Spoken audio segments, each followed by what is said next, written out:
It's winter, but I'm still gardening. And this year, I'm not using grow lights or fancy setups. I'll be mostly winter sowing this year. Winter sowing is planting seeds outside during the winter. The seeds stay dormant until the conditions are right. Nature handles the cold stratification, and when they come up, they're already adapted to outdoor life. The result is seedlings that are tougher and hardier than anything I'd baby indoors. I'm keeping this very simple and very budget smart. I'm doing this using what I already have: seeds from my stash, milk jugs from a local coffee shop, and even the crushed ones that are harder to clean and tape, and potting soil left over from last year. None of this needs to be perfect. It just needs time and nature to work. As long as your container lets light in and water out, it'll do the job. Cut your container open, but leave a little hinge. And if they still smell like milk, clean them up.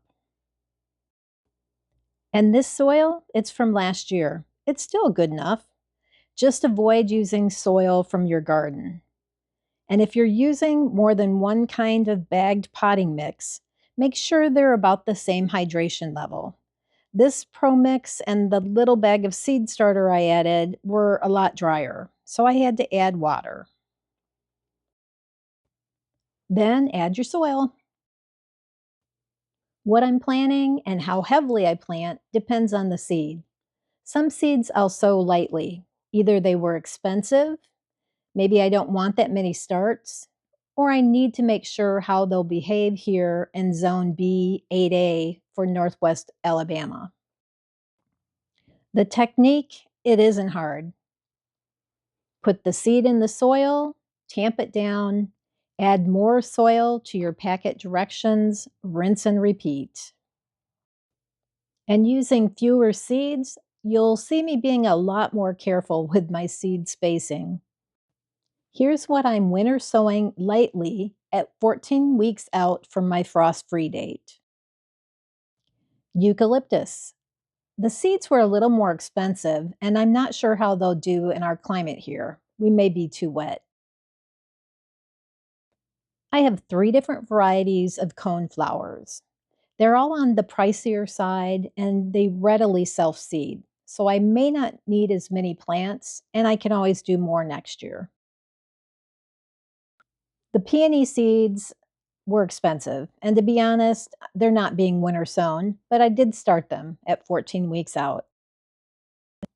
I love lantanas so much, but will they be invasive for me? They self-seed readily, I understand.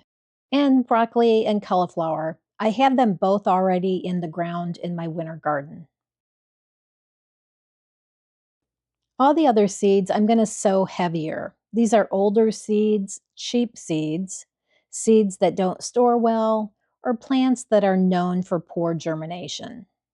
Notice that I use the whole packet and handfuls at a time on these.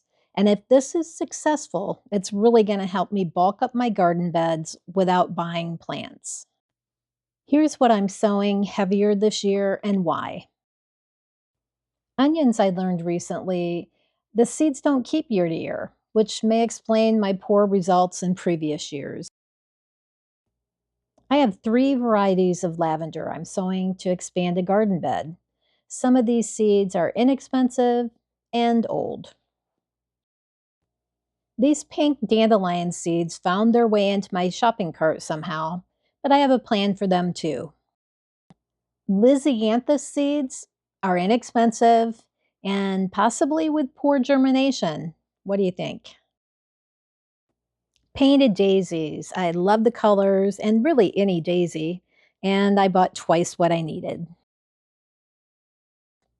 All my salad greens, different lettuces, kales, and shards. They're mainly cheaper, older seeds, and I do use them daily in salads. Agastache is a new to me, more expensive seed, but I'd really love to grow it for tea. It's another experiment. I have had no luck with cabbages. The seeds are mainly inexpensive seeds and older. And finally, red twig dogwoods. These are for that garden bed expansion if they come up. So, some of the jugs I'm doing have two different plants in them. I match the sun and water needs and make sure I'm not putting, say, a fast grower in next to something that's slow growing so it doesn't get shaded out. And this year, while I didn't plan to experiment with planting depth in the same container, I messed up and put plants with two different depth requirements in the same jug. So I'll be letting the jugs teach me what works out here. This whole thing is an experiment to see what works in my yard on my budget.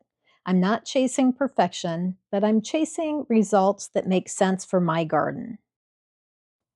I label everything inside and out with a garden marker because future me is forgetful and absolutely will not remember what's what. On the outside, I put another label with the plant name, the date, and roughly how many seeds I used. That's so I can judge the germination rate. And last year's note taking was really helpful, so I'm doing that again too.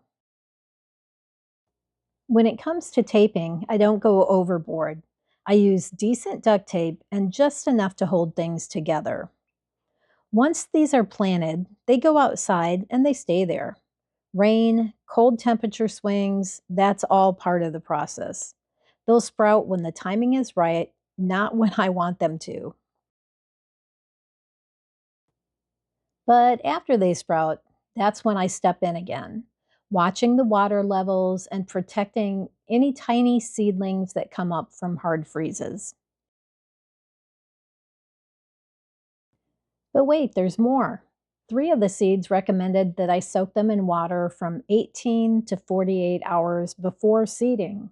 So these were planted out a day or two later. The peony is the one I'm not really winter sowing, but I started them too. I'm using the instructions from another source for them. This is winter sowing my way. This is my first year going all in, and some of this is going to work, but some of it will be an epic fail. Either way, I'll be sharing updates as things start to grow and as I sow more types of plants every other week. This is how I'm growing more without spending more. And if you want to join along, I'm also restoring old wood windows and tackling some other projects. Many will be fun and creative, and some not so fun. It's probably the same at your house too, right?